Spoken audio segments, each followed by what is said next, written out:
Pose souvent la question, est-ce que les chefs d'État ont un salaire? Est-ce que c'est eux qui décident?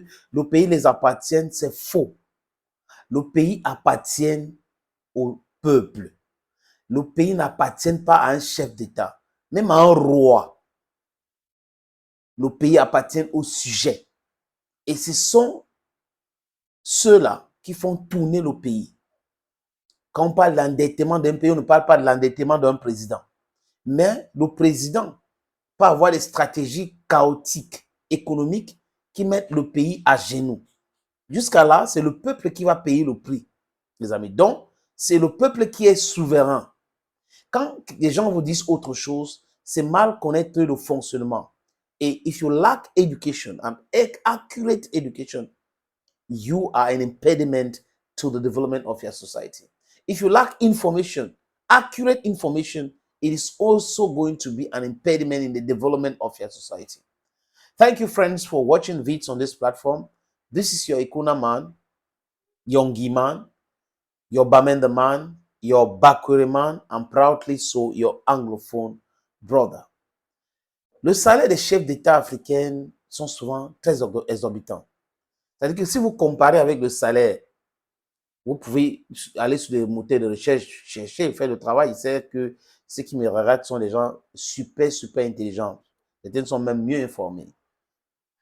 Vous allez voir que en Occident, ça c'est publié, certaines personnes en arrivant au pouvoir refusent leur salaire. Je parle de chef d'État. Parce qu'il y a un budget pour le fonctionnement de la présidence. La présidence, c'est une institution. Maintenant, dans la présidence, ce sont des fonctionnaires, y compris le chef de l'État, premier fonctionnaire. Donc, lui, il a un salaire. Et tous ceux qui travaillent avec lui ont un salaire. Donc, le budget de fonctionnement de la présidence, qui est une institution, n'a rien à voir avec le salaire du président de la République. Donc, c'est le cas du Cameroun. Il y a un budget pour le fonctionnement de la présidence. Et tous ceux qui sont en train de travailler à la présidence sont généralement les fonctionnaires. Je ne sais pas s'il y a les contractuels, peut-être aussi. Mais c'est généralement les fonctionnaires. Donc, ils ont un salaire. Le chef de l'État lui-même a son salaire, les amis. Maintenant, pourquoi il n'y a pas la lisibilité, la visibilité sur les salaires de certains chefs d'État alors qu'il fallait communiquer cela? On connaît ASI, ASA, les fonctionnaires ont un salaire qui parle de ceci, pas de cela. C'est clair. Mais bon, c'est le méta général quand on parle des salaires de certains chefs d'État, surtout en Afrique. C'est le méta général quand on parle de certains pans de l'économie qui donnent de l'argent. Donc, on est dans ce flou artistique voulu par certaines personnes parce que certaines pensent que quand on est chef d'État, on a le droit de la vie et de la mort de tout le monde. On a le droit de se passer pour le propriétaire du pays. On a le droit, on a le droit, on a le droit. Alors que ce n'est pas vrai. La Constitution dit les prérogatives d'un chef d'État. Les lois sont claires. Ce que le chef d'État peut faire, ce que le chef d'État ne peut pas faire. Les amis, je vais vous proposer la lecture de ce document qui vient de Business Insider Africa concernant le salaire des chefs de l'État. Des chefs d'État. Et dans ce classement, on dit que Paul Biya est au top de ce top en Afrique à ce qui concerne son salaire. Selon le site Business Insider Africa, Paul Biya, le président camerounais, a le plus gros salaire annuel des présidents africains. Dans une liste de 15 présidents africains les mieux payés en 2021.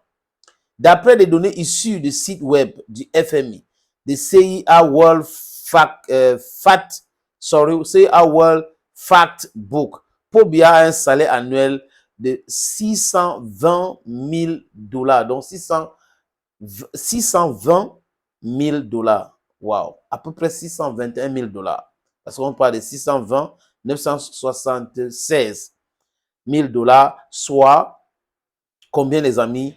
336 256 504 francs CFA. 306 millions, 36 millions de francs CFA. Wow. Donc, ce qui revient par mois à un salaire d'à peu près 28 millions. Donc, 28 millions par mois, selon Business Insider Africa, que Paul Biya reçoit comme salaire mensuel. 28 millions de francs CFA. Et poussière, parce que là, on parle il y a 21 542 francs.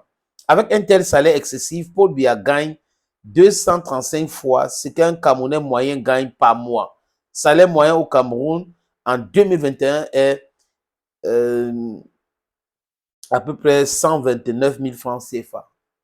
Je ne sais pas, le SMIC au Cameroun, c'est 40 quelque chose de 1000. Hein. Je ne sais pas si nos amis de Business Insider ne se sont pas trompés dans les chiffres. Au Cameroun, plus de la moitié de la population est pauvre, c'est-à-dire elle vit avec moins de 1000 francs par jour.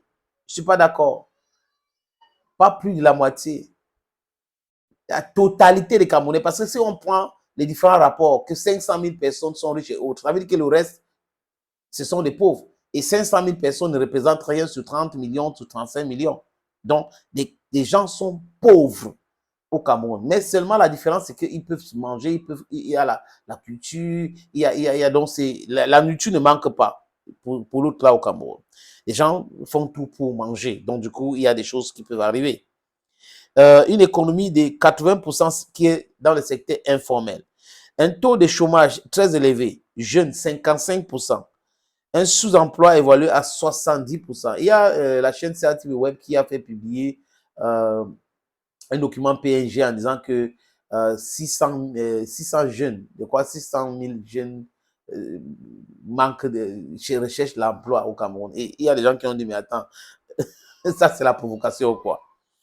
En 2015, déjà, une étude du journal Daily Monitor sur les salaires des présidents africains en exercice faisait de Paul Biya le président africain le mieux payé avec un salaire de à peu près 330 millions annuels.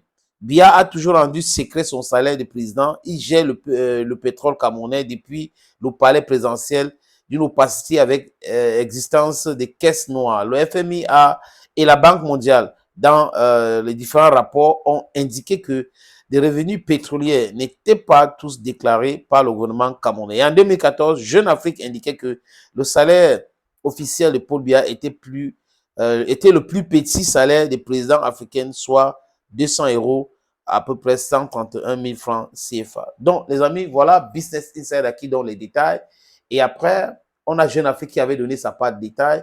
On pense aujourd'hui qu'il ne faut pas cette opacité. Je pense que pour dissiper tous ces doutes, ces incompréhensions concernant le salaire du président de la République, il faut communiquer.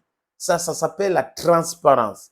Parce que si les gens sont au courant des vrais chiffres, Business Insider donne sa part, Jeune Afrique donne sa part, c'est combien dont le président gagne? Parce que le président est un fonctionnaire. C'est un fonctionnaire. Et c'est l'agent de contribuable qui le paye. Donc le peuple est le patron du président de la République. Le président est le patron du gouvernement. Mais le peuple est son patron. Donc le peuple lui donne le peuple lui donne le pouvoir. Et ce pouvoir-là, il exerce ça aussi sur les gens qui nomment, qui sont généralement les fonctionnaires, les membres du gouvernement et autres. C'est comme ça qu'un pays fonctionne. Mais notre pays, les amis, a des problèmes graves d'emploi. On vous parle de fonction publique qui, en 2023, recrutait à peu près 382 000 personnes. Imaginez quand on vous fait le discours, genre on va embaucher 25 000 ici, on va embaucher 500 000, 1 million. C'est des discours mensongers, les amis, parce que l'État ne décrète pas l'emploi. L'État crée ce qu'on appelle en English an enabling environment. And this enabling environment ignites and pushes people in the private sector to invest. And when they invest, it creates jobs. It creates jobs.